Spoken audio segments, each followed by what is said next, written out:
पाकिस्तान में जिते असां कंदा रहूं था हर मैच जे हवाले सां ईंदड़ मैच जे हवाले सां अॼु जेके मैचिस थियण वञे पियूं उन में कोयटा ग्लेडिएटर्स ऐं पेशावर ज़ल्मे जी टीमूं हिक ॿिए जे साम्हूं थींदियूं पर कराची किंग्स नेट मैच खटे वरिती टिनि मैचिस में शिकस्त खां पोइ उन बि मैच में कामयाबी हासिल कई। असां सां महिमान जेको असां सां गॾु आहे उहो कंहिं तारीफ़ जो मुहताज न आहे, सुलेमान ख़ान साहब असां सां गॾु आहे, पर हिन प्रोग्राम जे हवाले सां असां टेलीफोन ते राब्तो कयो आहे सीनियर स्पोर्ट्स जर्नलिस्ट ऐं तज़िया निगार असगर अज़ीम साहब सां। अस्सलाम वालेकुम असगर अज़ीम साहब। हेलो हेलो, अस्सलाम वालेकुम असगर अज़ीम साहब। वालेकुम सलाम sir, thank you so much, आपने अपना कीमती टाइम दिया। पहला सवाल आपसे ये होगा, कराची 3 मैचेस हार के आखिरकार उन्होंने एक मैच जीत ही लिया, कराची की कामयाबी पे क्या कहेंगे और उसका सेहरा किसकी तरफ जाता है? देखिए, कराची किंग की जो कामयाबी है ना, ये बगैर सदके के हो गई, ये सबसे बड़ी बात है। वरना मेरा तो ये ख्याल था कि शायद मैनेजमेंट के सरबराह की जो है वो मैनेजमेंट के सरबराह की अगर सदका दिया जाए जब भी कराची किंग जो है वो जीत के ट्रैक पे आएगी। लेकिन सर ओवरऑल ऐसा लगा कि कराची किंग वाकई जीतने के लिए आई है। बिल्डिंग बैटिंग हो या बॉलिंग या फील्डिंग, तीनों फॉर्मेट में उन्होंने बेहतरीन खेल का मुजाहरा किया। और क्रेडिट की अगर आप बात करते हैं तो कराची किंग की जाने से जिसने डेब्यू किया है आसिफ जावेद, आई थिंक उसकी बॉलिंग के बाद जो है लाहौर को जो है बैकफुट पे जाना पड़ा और मैं तो कह जो है आसिफ को ही दूंगा जी। बिल्कुल, बड़ी ज़बरदस्त बात की आकिफ ने, जिस अंदाज से बॉलिंग की और पहले मैच में 4 आउट करना बहुत बड़ी बात है और रिप्लेसमेंट मीर हमजा के तौर पे उसको टीम में लिया गया। इंजरीज का बड़ा मसला सामने आ रहा है, मीर हमजा भी निकल गए, शाहनवाज भी निकल गए, अब कह रहे हैं कि मोहम्मद आमिर भी ग्रोइन इंजरी का शिकार है, शायद वो मुल्तान के खिलाफ, मुल्तान में जो मैच शेड्यूल है वो भी ना खेल रहे हैं। तो फिटनेस के इश्यूज आप समझते हैं प्लेयर्स के साथ हैं, जिस तरह से कहा जा रहा है कि शाहीन शाह अफरीदी के साथ भी है और 1-2 प्लेयर्स और के साथ भी फिटनेस का मामला है, शादाब खान के हवाले से कहा जा रहा है, समझते हैं कि वाकई फिटनेस के इशूज हैं PSL में प्लेयर्स के साथ? देखिए मुजाहिद, फिटनेस का इशू तो कुछ ऐसा ही है कि इसमें सूरत हाल यही है कि फिटनेस पे तमाम टीमों के साथ है और क्योंकि क्रिकेट बहुत ज्यादा है उस लेवल पे हम फिटनेस पे तवज्जो नहीं देते जितने ज्यादा हम क्रिकेट खेलते हैं। तो ये इश्यूज तो सबके साथ है और आप देख रहे हो कि कई मुतवाजिल खिलाड़ी इस वजह से टीम में आए और आज के कई बड़े नाम आखिरी जमात में टीम का हिस्सा बने हैं मुख्तलिफ फ्रेंचाइजर की, तो उसकी भी बुनियादी वजह जो है वो फिटनेस के ही सामने आई है। तो तवज्जो की जरूरत है, थोड़ा सा खिलाड़ियों को भी अपने शेड्यूल में तरमीम करने की जरूरत है। बहुत ज्यादा क्रिकेट बहुत ज्यादा मसाइल भी पैदा कर देती है। ठीक है, फ्रेंचाइज क्रिकेट हो, पूरी दुनिया में खेली जा रही है या लीग मैचेस हो, इसमें यकीनी तौर पर बहुत सारे इश्यूज आते हैं और पैसा भी मिलता है, लेकिन फिटनेस पर अगर तवज्जो नहीं देंगे, इनके ट्रेनिंग अच्छे नहीं होंगे, इनको सही से गाइड नहीं किया जाएगा, खासकर डाइट के हवाले से, तो फिटनेस मसाइल तो रहेंगे। अच्छा, लाहौर कलंदर की बैटिंग को तो हम डिस्कस करेंगे, लेकिन बॉलिंग को थोड़ा डिस्कस कर लें। शाहीन शाह अफरीदी, हारिस रऊफ से बहुत सी एक्सपेक्टेशंस हैं, लेकिन कल के मैच में वो भी ऑफ कलर नज़र आए अकॉर्डिंग टू फील्ड बॉलिंग की और बहुत ज़्यादा स्टम्प से बाहर बॉल करते हुए नजर आए और पिटाई भी उनकी हुई। तो इनका आप समझते हैं कि आउट ऑफ फॉर्म होना ये भी मसला हो जाएगा आने वाली मैचेस के लिए लाहौर कलंदर के लिए? देखिए मुजाहिद, क्रिकेट में जिसका दिल होता है ना सब कुछ फिर उसके हक में चला जाता है। ये कहता ना कि शायद आप भी फॉर्म में नहीं रहे या उनकी बॉलिंग अच्छी नहीं थी, उनके विकेट बॉलर जो है वो रन नहीं जमा सके, तो मैं समझता हूँ कि ये सब प्रयास रही है। असल में कल लाहौर का दिल ही नहीं था। लाहौर का दिल अगर होता तो वो इतने बड़े मार्जिन से मैच नहीं हारती। उसकी शिकस्त की बुनियादी वजह यही थी कि वो तमाम शोबों में जो है नाकाम होते रहे कुछ और किसी एक शोबे को भी वो सही से हैंडल नहीं कर पाए। और यही वजह है कि फ्रेंचाइजर जो है लाहौर के आतिफ राणा, उन्होंने अपनी टीम को कहा कि ये हमारे लिए एक वेकअप कॉल है और इस कॉल का मतलब यही है कि हम अपनी इस्तेमाल करें, जो गलतियां हुई हैं उसको समझें, उसमें बेहतरी लाए और आगे मैचों पर अपनी तवज्जो दें। तो आई थिंक जो आतिफ राणा का मैसेज है वो क्लियर टीम के लिए और वो इस बात को रियलाइज कर रहे हैं कि वाकई तीनों शोबों में टीम नाकाम हुई है, किसी एक नहीं दे सकते। अच्छा, जो दूसरा मैच था उसके हवाले से थोड़ा हमें हमारे नाज़रीन को बता दें। मुल्तान सुल्तान आउटस्टैंडिंग टीम के हिस्से से अभी तक जा रही है, मैचेस भी सबसे ज़्यादा विन किए हैं। बैटिंग में देखें तो रिजवान टॉप पे है, बॉलिंग में देखें तो एहसानुल्लाह टॉप विकेट टेकर है।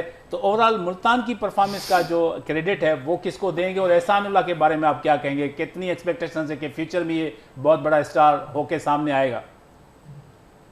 देखिए, स्टार बनने में तो अभी बहुत टाइम है जी। अगर वो चांद की रोशनी उस पर पड़ रही है तो उसको चाहिए कि उस रोशनी को अपने अंदर महफूज करे और इतनी एनर्जी अपने अंदर पैदा करे कि वो खुद एक स्टार बन सके। क्योंकि किसी भी प्लेयर्स को पहले दूसरे मैच में या चंद मैचेस में अगर उसकी परफॉर्मेंस हो तो उसको जो है मुस्तकबिल का सुपरस्टार करार नहीं दिया जा सकता। माजी में हमारे पास बेशुमार मिसालें हैं जो आए, खा गए और फिर गुमनाम हो गए। तो उसकी बुनियादी वजह यही थी कि जब जरूरत से ज्यादा किसी नए प्लेयर को, डेब्यू करने वाले को हम जो है बहुत ज्यादा तारीफें करते थे, हम तमराज मीडिया, क्योंकि खिलाड़ी को बिगाड़ने में मैं समझता हूँ कि मेरा अपना बहुत किरदार है। क्योंकि अगर मैं जरूरत से ज्यादा किसी को सर चढ़ा दूंगा और उसकी तारीफों के पुल बांध दूंगा तो उस खिलाड़ी के अंदर जो है खुद ब खुद एक ऐसा जुर्म पैदा हो जाता है, ऐसा मामला हो जाता है जो उसको उसके असल लाइन से हटा देता है। तो मैं समझता हूँ एहसानुल्लाह को तवज्जो अभी लॉन्ग टाइम है उसके लिए और अपने आप को मेंटेन रखे और अपनी परफॉर्मेंस को तवज्जो दे। स्टार तो बहुत दूर की बात है, अभी एक अच्छा खिलाड़ी तो बने। जी बिल्कुल सही कहा। दूसरी तरफ अगर हम बात करते हैं इस्लामाबाद की बैटिंग की, वो भी बुरी तरह से नाकाम नजर आई, उस मयार की बैटिंग उनकी तरफ से नजर नहीं आई। लेकिन एक चीज़ जो शादाब खान ने बॉलिंग की, फिर इब्रार को उन्होंने स्क्वाड में शामिल कर लिया। इब्रार को खिलाने का फैसला आप समझते सही था क्योंकि शादाब खुद भी अच्छे लेग स्पिनर हैं? इब्रार को जी देखिए, अब इब्रार एक अच्छा बॉलर है और टेस्ट क्रिकेट में उसकी परफॉर्मेंस और डोमेस्टिक में भी उसकी परफॉर्मेंस अच्छी है। अब अलमिया ये है कि अगर हम टेस्ट क्रिकेट के प्लेयर को T20 में आजमाएं और चाहे कि टेस्ट क्रिकेट में अगर वो 25 ओवर में कोई परफॉर्मेंस दे रहा है और हम ये चाहें कि वो सिर्फ 60 गेंदों पे 24 गेंदों पे वही परफॉर्मेंस सामने आ जाए सिर्फ 4 ओवर में, तो ये बड़ा क्वेश्चन मार्क होता है। ऐसे प्लेयर को अगर हम चांस देते हैं तो फिर उसको कई मैचेस कंटिन्यू खिलाने चाहिए ताकि वो रिदम हासिल कर सके और वो परफॉर्मेंस दे सके। इस्लामाबाद की टीम सबसे यंग टीम है और इस्लामाबाद के जो कप्तान है वो भी यंग कप्तान है और वो सबको साथ लेके चलने की सलाहियत रखते हैं। उनकी कोशिश माजी में भी हमने देखी, शादाब खान जब कप्तानी कर रहे थे लास्ट PSL में भी, तो हमने देखा था कि वो उसकी टीम को बिल्कुल साथ लेके चल रहे थे और जो उनके फैसले थे वो तकरीबन उनके हक में जाते थे। एक आध फैसला जरूर गलत हो जाता है, उसमें मौसम का भी कुछ दखल होता है, कुछ पिच के भी जो है असरात होते हैं। और फिर अगर कराची की मैं बात कर लूंगा तो यहाँ तो व्यू फैक्टर भी अब देख रहे हैं पिछले 3-4 दिन से बहुत ज्यादा है। तो ये सब सोचाल सामने आती है, लेकिन मेरा ख्याल है कि अबरार को खिलाने का फैसला जाती तौर पर मैं समझता हूँ कि दुरुस्त नहीं है और अगर खिला भी लिया है तो फिर उसको कंटिन्यू 3-4 मैच तो दें।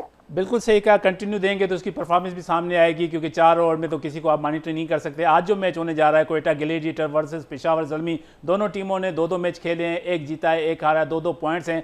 ओवरऑल परफॉर्मेंस दोनों टीमों की भी आपने देख ली है। तो आज का जो मैच है वो आप समझते हैं कि किस टीम के लिए फेवरेट होगा और उसमें टॉस का किरदार क्या अहमियत रखता है?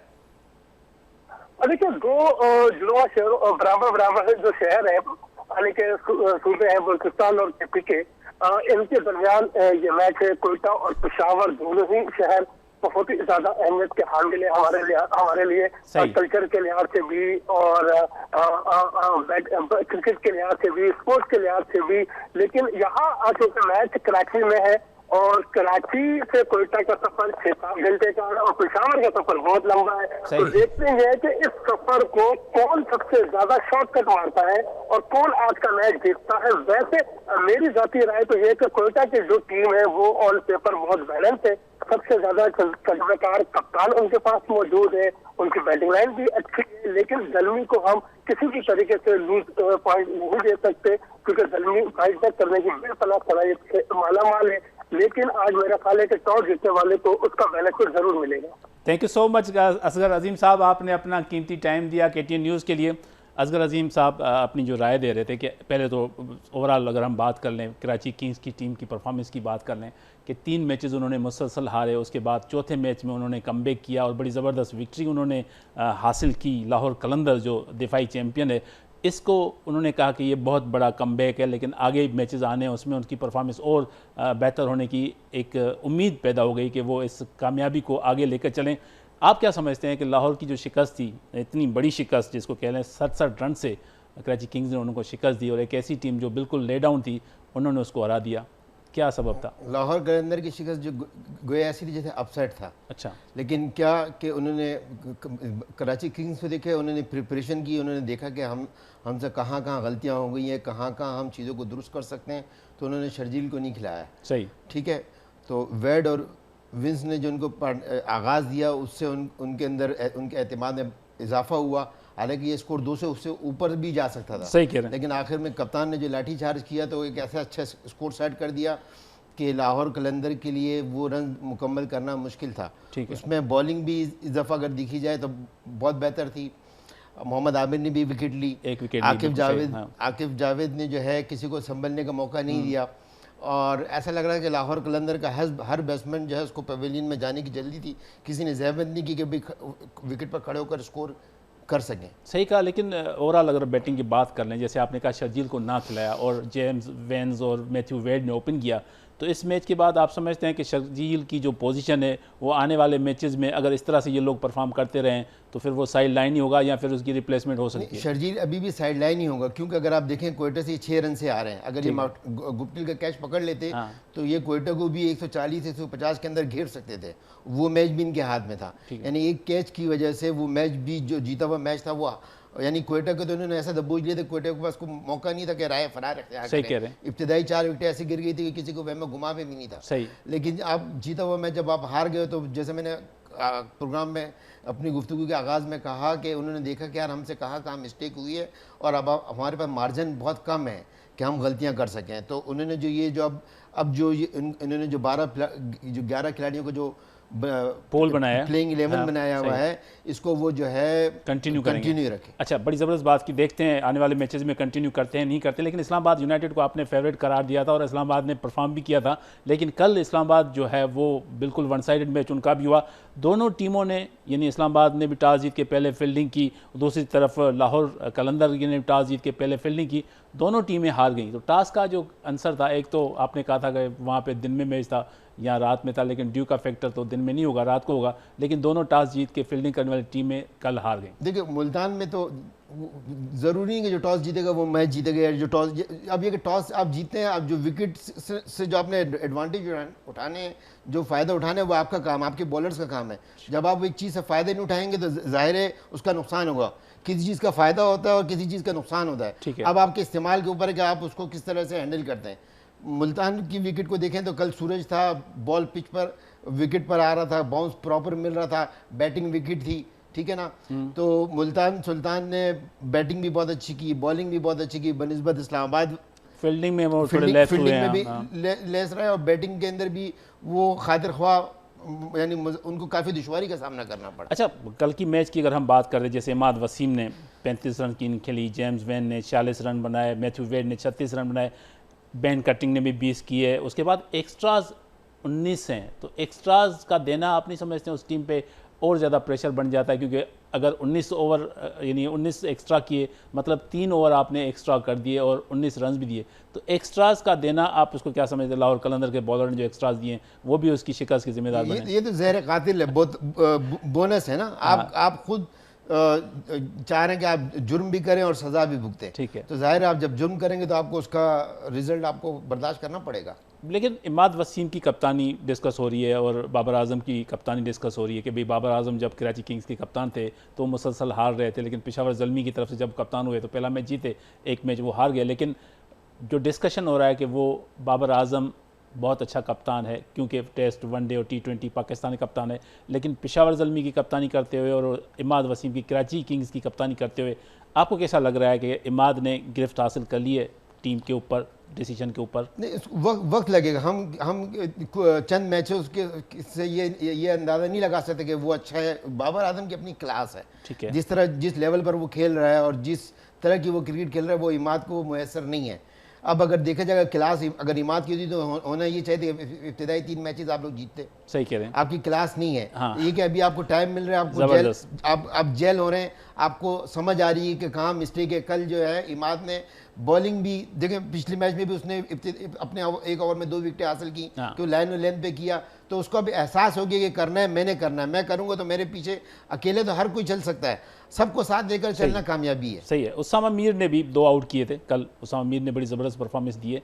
और रिकग्नाइज़ कर रहे हैं लेग स्पिनर्स के हवाले से कंपटीशन। जैसे हमने कहा कि भाई यासिर शाह भी हैं, आपके पास इब्रार भी है, उसामा मीर भी आ गए, जायद महमूद तो इस वक्त नहीं है, लेकिन वो होना चाहिए था, एग्जैक्टली उसको पिक करना चाहिए था, लेकिन उसके साथ क्या मसला है, किस टीम ने क्यों नहीं लिया। लेकिन वो लास्ट टाइम तो इस्लामाबाद यूनाइटेड की तरफ अगर कोई नहीं लेता तो उसका रीज़न भी लिखे। अगर आप किसी को खरीदने की अगर ताकत देते हैं तो उससे ये भी पूछे कि आप क्यों नहीं खरीद रहे, इस चीज़ में क्या खामी है। ये बड़ी ज़बरदस्त बात की, ये बड़ा सवाल है कि किस प्लेयर को क्यों नहीं किया, लेकिन वो पिक देते हैं कि भाई ये इसकी कीमत ये है, अगर आप में से कोई ख़रीदना चाहता है तो ख़रीदता है। वो तो मैंने कहा सवाबदीदी इख्तियार फ्रेंचाइज का ही आता है, लेकिन उसामा मीर की परफॉर्मेंस बड़ी ज़बरदस्त नज़र आ रही है। और उसके अलावा एहसानुल्लाह, जैसे कहा मुल्तान सुल्तान पॉइंट्स टेबल पे भी हम अपने नाज़रीन को बता दें कि अभी तक 4 मैचेज़ में से 3 जीते हैं, 1 हारा है, 6 पॉइंट्स पे वो लीड कर रहे हैं। कराची किंग्स ने 4 मैच खेले हैं, 1 में कामयाबी है, 3 में शिकस्त है, 2 पॉइंट्स हैं उनके। इस्लामाबाद यूनाइटेड ने 2 खेले हैं, 1 में शिकस्त, 1 में कामयाबी, 2 पॉइंट्स हैं। क्वेटा ग्लेडिएटर ने 2 मैच खेले हैं, 1 में शिकस्त है, 1 में उन्होंने कामयाबी हासिल की, 2 पॉइंट। पेशावर भी 2 मैचेज़ में 1 में कामयाबी, 1 में शिकस्त, 2 पॉइंट। और लाहौर कलंदर जो दिफाई चैंपियन है, अभी तक वो भी 2 मैच खेली हैं, 1 उसमें कामयाबी, 1 उसमें शिकस्त है, 2 पॉइंट्स है। तो ओवरऑल पेशावर ज़ल्मी की जो इसकी मुल्तान सुल्तान की जो टीम है वो पॉइंट्स टेबल पर भी लीड कर रही है।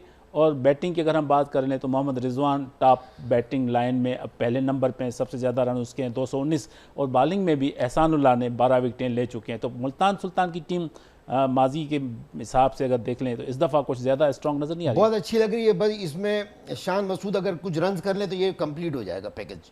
सही है, यानी उनके पास अगर उनको ये खौफ नहीं है कि यार अगर हमारे बॉलर ने रन ज़्यादा दे दिए तो बैट्समैन रन नहीं, बैट्समैन के अंदर काबिलियत है रन करने की। और अगर उनके बैट्समैन नाकाम हो गए तो उनके बॉलर्स में कामयाबी वो है, ताकत है कि वो अगली मुखालिफ टीम को भी कम स्कोर पर रन आउट कर सके। अच्छा, आपने बैलेंस टीम है उनकी। बिल्कुल सही कहा। जिस तरह से आपने शर्जील की एग्जांपल दी कि शर्जील ने परफॉर्म नहीं किया, उसको साइड लाइन किया तो उन्होंने परफॉर्म किया, तो अभी तक उसके चांसेस नहीं है। तो वाई नॉट जो हमारे इनके जो शान मसूद हैं, हाँ, उनको भी साइड लाइन होना चाहिए, परफॉर्मेंस होना चाहिए, उनको थोड़ा सा रेस्ट दे, हाँ, ताकि वो बाहर बैठ कर देखे, जो अगला बंदा परफॉर्म करे उससे सीखे, है ना, ताकि जो बेंच पे जो दूसरे लड़के हैं सबको यूटिलाइज करें, बजाय इसके कि लड़का जब इंजर्ड हो या आपके पास यूं कहें कि वो बिल्कुल नाकाम हो जाए और एंड मौके पर आप उसको यूटिलाइज करें। अभी से शुरू के मैचेस में आप उसको चांस दें ताकि देखें कि भाई अगर वो परफॉर्म कर रहा है तो उसको कंटिन्यू रखे, नहीं कर रहा तो फिर स्विच करने। अच्छा, आपके पास अभी ऑप्शन है स्विच करने की। स्विच करने का ऑप्शन है कि क्योंकि मैचेस बहुत पड़े हैं, आप जल्दी से रिप्लेसमेंट करेंगे तो उसको एक तो सोचने का मौका भी मिलेगा और दूसरे प्लेयर्स का भी आपको पता चलेगा। तो ये तो बड़ी ज़बरदस्त बात की। लेकिन ओवरऑल स्क्वाड की बात कर रहे हैं, क्वेटा ग्लेडिएटर की टीम की सरफराज, उमर अकमल, मोहम्मद नवाज़, इफ्तिखार, मार्टिन गुप्टिल अभी तक वाहिद बैट्समैन हैं जिन्होंने सेंचुरी स्कोर की है इस इवेंट में। उसके बाद हसारेंगा डी सिल्वा ऑलराउंडर है, मोहम्मद हफीज़ ऑलराउंडर है। लेकिन मोहम्मद हफीज़ का जैसे जिक्र किया हमने प्रोग्राम से पहले कि जो ड्यू रेस्पेक्ट उसकी पोजीशन होनी चाहिए वो नहीं है अभी तक, क्यों नहीं है? मेरे ख्याल से मोहम्मद हफीज़ को शायद उन्होंने आखिर में पिक किया और उन्होंने जो कोच होगा या जो टीम मैनेजर होंगे उन्होंने पहले से प्लानिंग की होगी कि किसको हमने कहाँ खिलाना है। उनको शायद सोचने का मौका ही नहीं मिला। लेकिन इतना बड़ा इवेंट हो रहा है और इतना बड़ा प्लेयर है, पाकिस्तान का स्टार प्लेयर है, उसका तो सबको पता है कि किस टाइप की क्रिकेट खेलता है। इस वक्त मैनेजमेंट को नहीं पता। अच्छा। आया कि मैं आज सोशल मीडिया पे शायद आफरीदी को देख रहा था, उसने कहा कि क्वेटा को अगर जीतना है तो ये दोस्ती यारी कम करनी पड़ेगी। अच्छा, है ना। और फ्रंट पे जो तस्वीर थी वो मोइन खान की थी। अच्छा, आप खेल को देखो, खेल को ना दोस्ती यारी से अलग ही रखना चाहिए। जैसे सियासत से खेल को अलग होना चाहिए, दोस्ती तो बिल्कुल नहीं होनी चाहिए, सीधी सी बात है। इंसाफ होना चाहिए। हाँ, इंसाफ होना अगर चाहिए। आपके बेटे में काबिलियत है, सलाहियत है, वो आप उसको दें। उसका बेटा, किसी का बेटा होना, किसी का बाप होना जुर्म नहीं है। बिल्कुल सही कहा, बड़ी ज़बरदस्त बात की। लेकिन कल का कैच जो ड्रॉप किया उन्होंने रिजवान का, आपने देखा होगा आज़म खान ने, उसके बाद तो मोहम्मद रिजवान ने इनकी एक कर दी, मोहम्मद रिजवान 50 रन कर गए।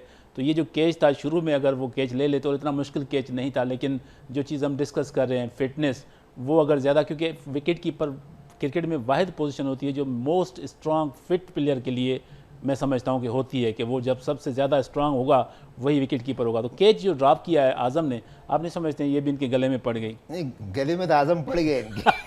सही है, नहीं पड़ा, गले में आज़म पड़ गया। आज़म के अगर शॉट देखें कल जो बोल्ड हुआ है, हाँ, वो ऐसा हुआ है जैसे कोई सुपर फिट बैट्समैन जो है ना शान मसूद की तरह शॉट खेल रहा हो, वो अपनी बॉडी हिला नहीं सकता। हाँ, भाई सही। उसको अगर ये इस तरह के शॉट्स खेलने हैं, जैसे आप अपने गुफ्तगू में अक्सर कहते हैं कि यार एक बैट्समैन के पास सारे शॉट्स जी हैं, हाँ। वो शॉट टेढ़े मेढ़े शॉट क्यों खेल रहा है? सही कह रहे हैं। तो वो टेढ़े मेढ़े शॉट खेल के ये बतलाना चाहेगा भाई जिस तरह सैम अयूब खेल सकता है मैं भी खेल सकता हूँ। नहीं, हर आदमी को अपनी जिसकी जो ताकत है ना उस पर खेलना चाहिए। जबरदस्त बात की आपने, वो बिल्कुल मशहूर एक मिसाल के कौवा चला अपनी चाल, हंस की चाल अपनी चाल भी भूल गया। सही कहें। तो जिसकी जितनी ताकत है वो उसके ऊपर चले।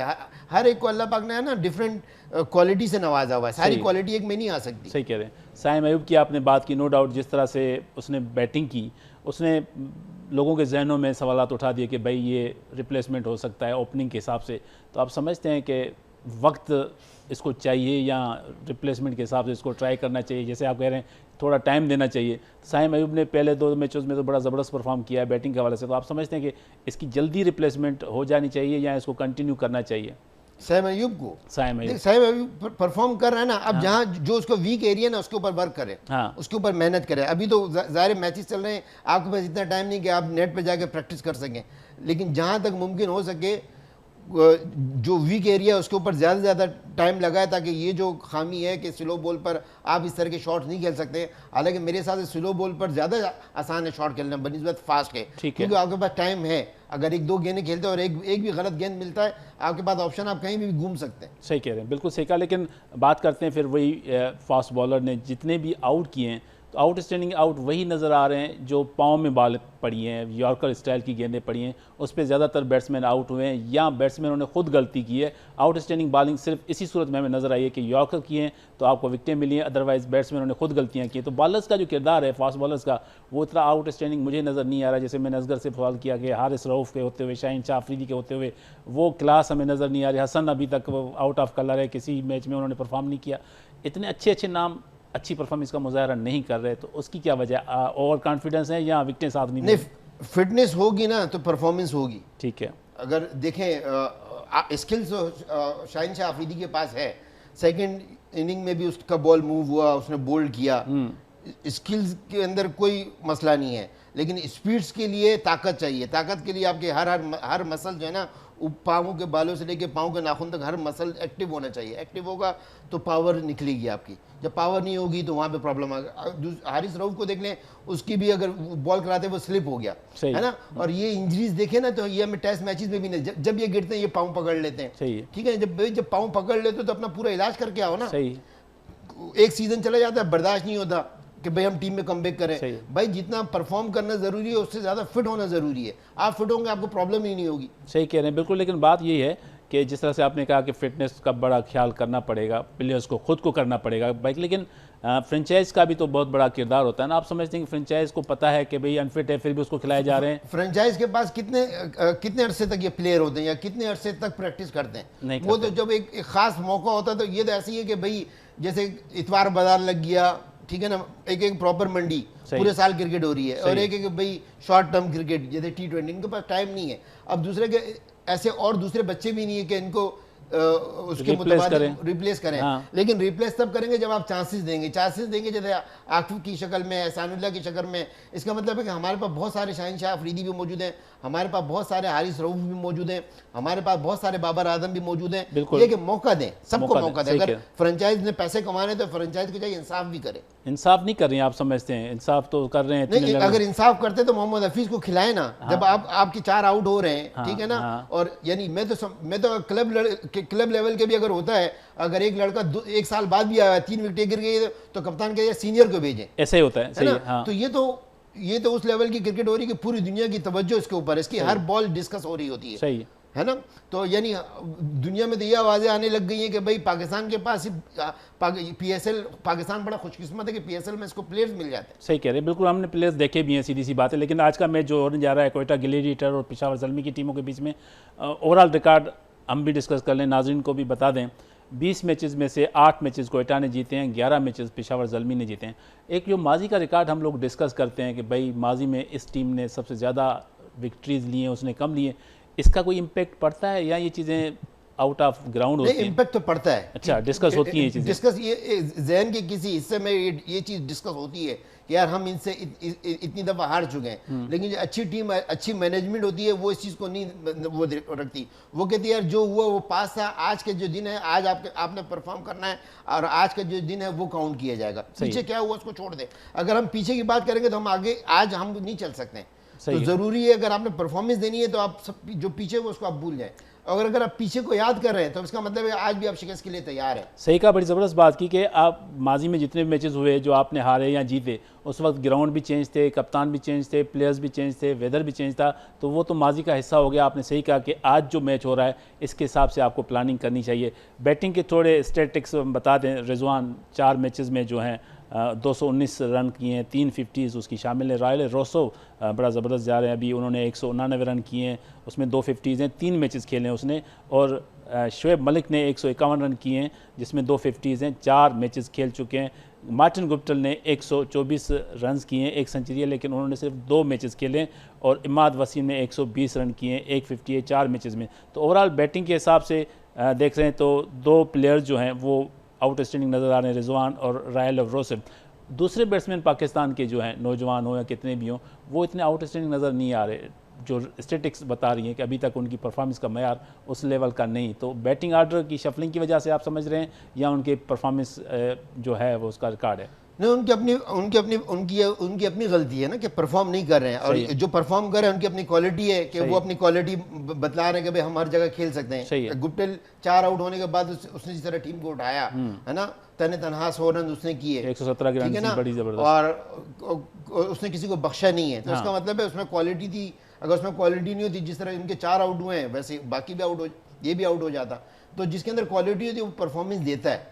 नहीं तो ओवरऑल परफॉर्मेंस की बात करें, क्वालिटी की बात करते हैं, तो दूसरे जो प्लेयर्स हैं आप समझते हैं उनमें क्वालिटी नहीं है जो परफॉर्म क्वालिटी है, परफॉर्म नहीं कर रहे हो, ये उनकी मिस्टेक है, शॉट सिलेक्शन गलत है। ठीक है, कहीं ना कहीं कमजोरी है उनकी, सीधी सी बात है। बॉलर्स की बात कर लेते हैं तो एहसानुल्लाह अभी तक 12 विकेटों के साथ टॉप ऑर्डर पे टॉप बॉलर हैं। अब्बास आफरीदी ने 8 विकेटें ली। अब्बास ने कल भी बड़ा ज़बरदस्त परफॉर्म किया था, उसके बारे में भी आपसे पूछूंगा। उसामा मीर ने भी 8 विकेटें ली हैं 4 मैचेस में, और आमिर यामिन ने 5 विकेटें ली हैं 2 मैचेस में, और 5 विकेटें इमाद वसीम ने ली हैं 4 मैचेस में। आकिफ जावेद 1 मैच में 4 विकेटें ले चुका है, यानी जो परफॉर्मेंस एक्सपेक्टेशन उससे नहीं थी कि नौजवान प्लेयर है उसको हमने रिप्लेसमेंट लिया है मीर हमज़ा। तो आकिफ जावेद की जो बॉलिंग थी उसको कैसा देखा आपने, जिस तरह से उसने परफॉर्मेंस दी है? उसने बैट्समैन को खेलने का मौका नहीं दिया। जब ज़ाहिर रन का अंबार था और बैट्समैन को रन भी चाहिए, तो आप वाली बात है कि यार हमें यॉर्कर, यानी बैट्समैन जो है अपनी गलती से आउट हो, बकौल आपके क्या या तो यॉर्कर से आउट हुआ या बॉलर ने बॉले। अगर आप इसकी लाइन और लेन देखें, इसने जो बाउंसर भी किए हैं तो परफेक्ट लाइन पर किया है, परफेक्ट लेंथ पर किया है। हाँ। जिसमें जो जितने ने भी शॉट्स खेला किसी का बॉल मिडल नहीं हुआ। जब मिडल नहीं हुआ तो जाहिर है पीछे भी कैच गया, ठीक है, मिड विकेट में भी कैच गया, तो कीपर के पास भी कैच गया। तो इसके लिए बैट्समैन को अपनी पोजीशन चेंज करनी पड़ेगी थोड़ा सा। सही कह रहे हैं, बड़ी ज़बरदस्त बात की। लेकिन एक चीज़ उस्मान कादिर को मैं मिस कर रहा हूँ। उस्मान कादिर अभी तक पेशावर ज़ल्मी के स्क्वाड में तो है, लेकिन उसको खिलाया नहीं जाया अभी तक, दोनों मैचेस में नहीं खिलाया। तो उस्मान कादिर को आप समझते हैं कि चांस देना चाहिए? अगर पेशावर ज़ल्मी ने अगर आज मैच जीतना है तो उस्मान कादिर को खिलाए। अच्छा। अगर मैच नहीं जीतना तो फिर सिर्फ उनके बैट्समैन ही उनको मैच जितवा सकते तो हैं। दूसरी तरफ अगर हम बैटिंग की बात करें तो कोयटा की जो बैटिंग लाइनअप है वो बड़ा आउटस्टैंडिंग है। मार्टिन गुप्टिल की, इफ्तिखार की बात कर लें, हफीज़ की बात कर लें, उसके बाद मोहम्मद नवाज़ की बात कर लें, बॉलिंग में उसके बाद नसीम शाह है, नसीम शाह के साथ उनके साथ मोहम्मद हसनैन है। तो आप जैसन रॉय की बैटिंग की बात कर लें, सरफराज की बैटिंग की बात कर लें, तो इतना अच्छा बैटिंग आर्डर होने के बावजूद, यानी बैटिंग आर्डर हो आपके पास ही हो, कोयटा आप लीड कर रहे हो, तो आप टॉस जीत के क्या करेंगे? मैं तो टॉस जीत कर पहले जो है मैं बॉलिंग करवाऊंगा। ठीक है, ताकि मैं पेशावर ज़ल्मी को जो है ना रोक सकूं या आपके पास जहां तक मैं रोक सकूं। हाँ। फिर उनके बॉलरों को मैं जो ना ग्राउंड के चारों तरफ जो ना बताऊं कि भाई शॉटें कैसे लगती ठीक है। इसका एक तो मतलब ये है कि आपकी अगर बैटिंग साइड स्ट्रांग है तो टॉस जीत के आप फील्डिंग करेंगे तो आपको पता है कि मेरे पास बैट्समैन ज़्यादा है, हम उसको टारगेट को चेस कर सकते हैं। अगर आपके पास बॉलर ज़्यादा है तो पहले आप बैटिंग करने को तरजीह देंगे। लेकिन ड्यू का फैक्टर जो डिस्कस करते आ रहे हैं, अभी तक वो कहीं इतना नज़र नहीं आ रहा, कराची हो मुल्तान हो दोनों। ड्यू का फैक्टर तो बहुत है, अगर देखें जरा फील्डर स्लिप्स हो रहे हैं, ठीक है ना, बॉल जगह पर नहीं हो रही है, ड्यू फैक्टर है। अच्छा, हाँ ड्यू तो फैक्टर आज के मैच में ड्यू फैक्टर देख रहे हैं कि आज भी होगा? ड्यू तो रोज हो रही है, यानी कल कल कल जो है ना मैच के पहले हिस्से में नहीं था, लेकिन जैसे मैच स्टार्ट हुआ तो ड्यू पड़ना शुरू हो गई थी। सही है, और ठीक ठाक हो गई थी। तो फिर मैच तो लाहौर कलंदर को जीतना चाहिए था, ड्यू फैक्टर का फायदा उठाना चाहिए। जब बॉलर को स्विंग करने में प्रॉब्लम हो रही है, स्पिन करने में, जब बॉल गीला होगा तो कैसे स्विंग होगा? यही तो कह रहा हूँ, जब हाँ। सीधा बॉल जाएगा तो बैट्समैन के लिए इजी होता है ना, तो उसको टारगेट चेस करना चाहिए। रन ज्यादा हाँ। थे, इस वजह से उससे लड़के ने बॉलिंग लाइन और लेंथ पे किया ना। लेकिन लास्ट पीएसएल में हमने देखा है 190, 100, 200 जितने भी टारगेट मिला है, जिस टीम ने भी ड्यू का फैक्टर आया है उसने उसको चेस किया है, टारगेट चेस किया है। लेकिन इस दफ़ा वो चीज़ हमें नज़र नहीं आ रही। आप समझते हैं कि वो प्लेयर्स हमारे पास नहीं है, या नहीं, जो मैं समझता हूँ जो वेदर है ना, कभी अगर हम आसमान को देखें ना तो बिल्कुल क्लीन होता है, और कभी देखें तो इतनी ड्यू होती है कि हमें कुछ नजर ही नहीं आता। सही है, तो जाहिर है जो कैचेस जो ड्रॉप हो रहे हैं उसमें एक रीजन ड्यू का भी हो सकता है, लाइट का तो है। हाँ। फिर बॉल भी वाइट है, शाइन है, लाइट हाँ। पड़ती है तो आंखों के लिए भी जरा दिक्कत होती है कैच पकड़ने में। तो जो मेरे ख्याल जो सेकंड जो पोर्शन जो है ना फील्डिंग वाले के लिए जरा मुश्किल हो जाती है। हाथों में बाल स्लिप होता है, थ्रो करने में हर issue होता है, चीज में सीधे- स्लिप हो, सीधे- यानी अपने आप को बैलेंस जो फिट होगा तो जाहिर एडजस्ट करेगा, तो उसके लिए तो control प्रॉब्लम करना है ही। लेकिन मैं कहता हूँ एडवांटेज बैट्समैन के लिए बहुत ज़्यादा है, क्योंकि जी। अगर बॉल कर रहा है तो उससे स्विंग नहीं होगी क्योंकि हाँ। बॉल गीला है, स्पिन नहीं होगी क्योंकि बॉल गीला है, तो उसका एडवांटेज बैट्समैन को उठाना चाहिए, लेकिन वो नहीं उठा रहे। उसकी वजह आपको क्या समझते हैं? उठाना चाहिए। इसकी वजह है कि जब रन ज्यादा होते हैं और बॉलें आपके पास कम होती है, विकेटें आपकी गिर जाती हैं, तो वो जब रन पे जाते हैं तो जाहिर है उसको अगर या तो रन मिलेंगे या विकेट देनी पड़ेगी। सर, प्रोग्राम का वक्त भी खत्म हो रहा है, और आखिरी सवाल जैसे मैं करता हूं कि आज की आपकी फेवरेट टीम कौन सी है और उसकी वजह क्या होगी? मेरी कोयटा? फेवरेट टीम कोई भी नहीं है लेकिन ये है कि कोयटा के चांसेस ज्यादा है। अगर पेशावर ज़ल्मी ने जीतेगी तो बैटिंग के हिसाब से जीतेगी, कोयटा अगर जीतेगी तो अपने बॉलिंग के बलबूते पर जीतेगी। Thank you so much Suleman साहब, बहुत आपने अपना कीमती टाइम दिया। नाज़रीन, तहां असगर अज़ीम साहब जूं ॻाल्हियूं ॿुधियूं, सुलेमान साहब जूं ॻाल्हियूं ॿुधियूं, ऐं ॻाल्हियुनि मां जेकी शइ असांखे नज़र आई, कोयटा ग्लेडिएटर्स खे ॿिन्हिनि फेवरेट करार ॾिनो आहे, त उन्हनि जी जेकी बैटिंग लाइन आहे उहा बहितरीनु बैट्समैन ते ॿधल आहे, पर रांदीगरनि खे पंहिंजी ग़लतियुनि ते ज़ाब्तो आणणो पवंदो ऐं उनखे बहितर करणो पवंदो। जहिड़ी तरह सां मार्टिन गुप्टिल परफॉर्मेंस ॾिनी आहे या उसामा मीर ॾिनी आहे, उन सां गॾु साइम अयूब जंहिं नमूने सां खेॾ रहियो आहे, त इहे बैट्समैन बॉलर जेतिरो सुठो परफॉर्म कंदा ओतिरो उन्हनि जी टीमुनि खे कामयाबी मिलंदी। ॿियो फिटनेस जो इशू जेतिरो जल्द फ्रेंचाइज़ खे हल करणो हूंदो ओतिरो उन्हनि जी टीम लाइ फ़ाइदो हूंदो, ऐं इहो न सिर्फ़ु फ्रेंचाइज़ लाइ फ़ाइदो हूंदो पर पाकिस्तान जी क्रिकेट टीम लाइ बि फ़ाइदो हूंदो। नाज़रीन, पाकिस्तान सुपर लीग जे 8 एडिशन जे हवाले सां असांजो जेको तव्हांखे मुकमल अपडेट करण वारो सिलसिलो आहे उहो जारी आहे। सुभाणे बि असां पंहिंजे प्रोग्राम में तव्हांखे मुकमल अपडेट ॾींदासीं, पर हिन वक़्तु प्रोग्राम जो टाइम पूरो थियो आहे। पंहिंजे मेज़बान मुजाहिद सोलंकी खे ॾींदा इजाज़त। अल्लाह वाही।